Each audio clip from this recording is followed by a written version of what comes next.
I am Babu sir here. आज हम देखेंगे यूज ऑफ शुड को।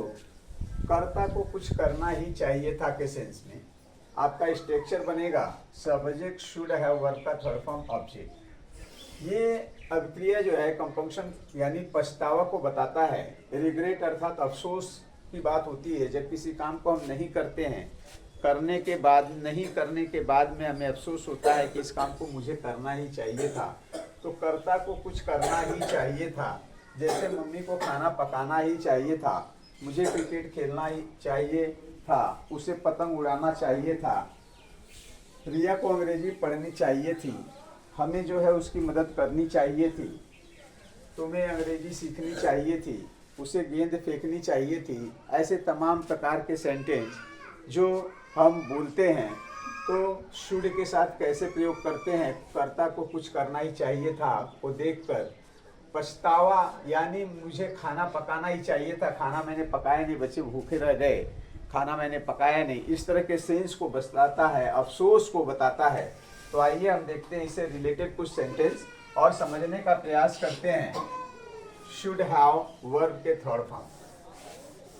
तो यहाँ आप देखेंगे कि हमने सेंटेंस लिया, मम्मी को खाना पकाना चाहिए था, मोम को खाना पकाना चाहिए था, मोम शुड हैव, और हमेशा वर्ब की थर्ड फॉर्म आएगी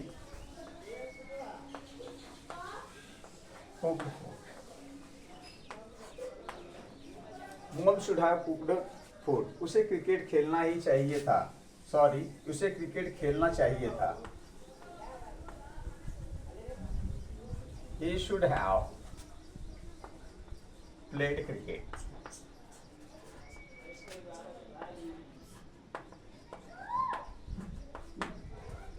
रिया को अंग्रेजी पढ़नी चाहिए थी, रिया should have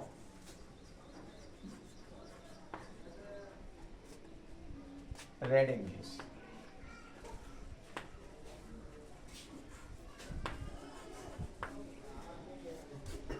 राम को पतंग उड़ाना चाहिए था, Ram should have flown a kite. मुझे उसकी मदद करनी चाहिए थी, मुझे I should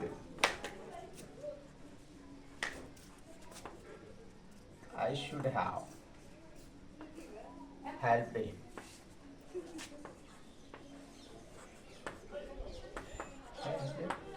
तो इस तरह आपने देखा कि सेंटेंस को फ्रेम किया जा रहा है। और भी कुछ सेंटेंस हम देखते हैं, आइए और समझने का प्रयास करते हैं। शुड हैव वर्ब के थर्ड फॉर्म।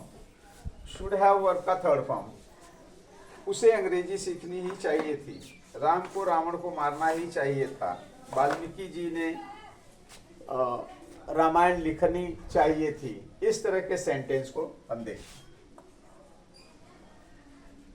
राम ने रावण को मारना चाहिए था, Ram should have killed Ravan.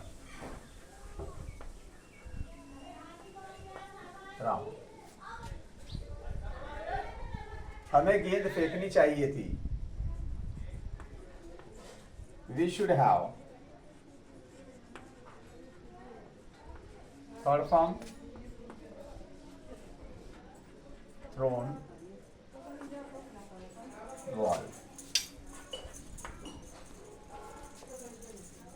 इस तरह के सेंटेंस हमने फ्रेम किया इसमें। तो आइए हम समझने का प्रयास करते हैं इसके स्ट्रक्चर को।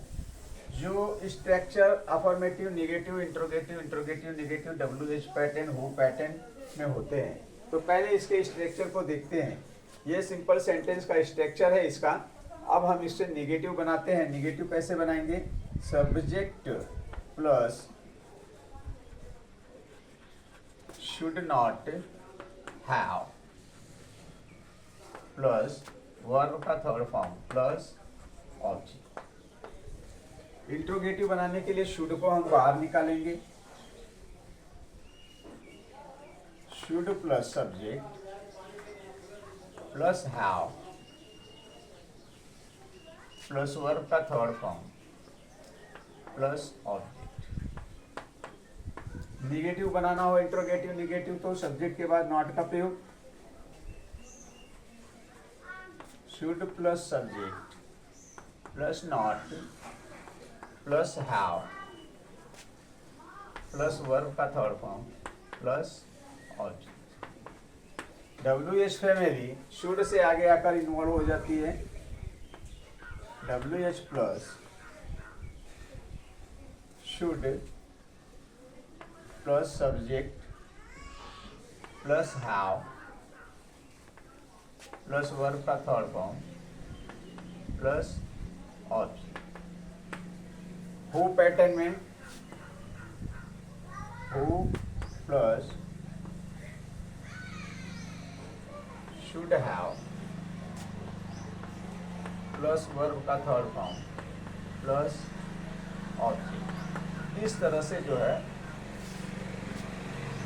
कि हम बनाते हैं सेंटेंस। आइए इस पर एक एक सेंटेंस रख करके हम विचार करते हैं और देखते हैं कि ये सेंटेंस जो है किस तरह से फ्रेम होंगे, तो समझने का प्रयास करते हैं।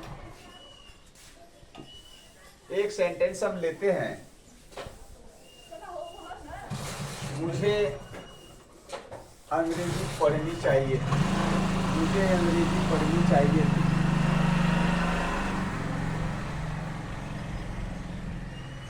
I should have read English.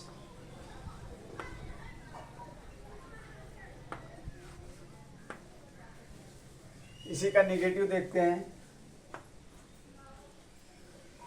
I should not have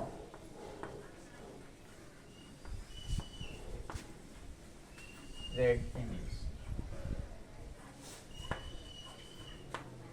interrogative बनाएंगे शुड को बाहर निकालकर। Should I have read English. Interrogative negative should I not have read English. Why should I have read English? मुझे अंग्रेजी क्यों पढ़नी चाहिए? Why should I have read English. And किसे अंग्रेजी पढ़नी चाहिए थी? Who should have read। इस तरह से सेंटेंस को हम बनाते हैं और समझने का प्रयास करते हैं। तो आशा करता हूँ कि शुड आपको समझ में आ गया होगा बच्चों।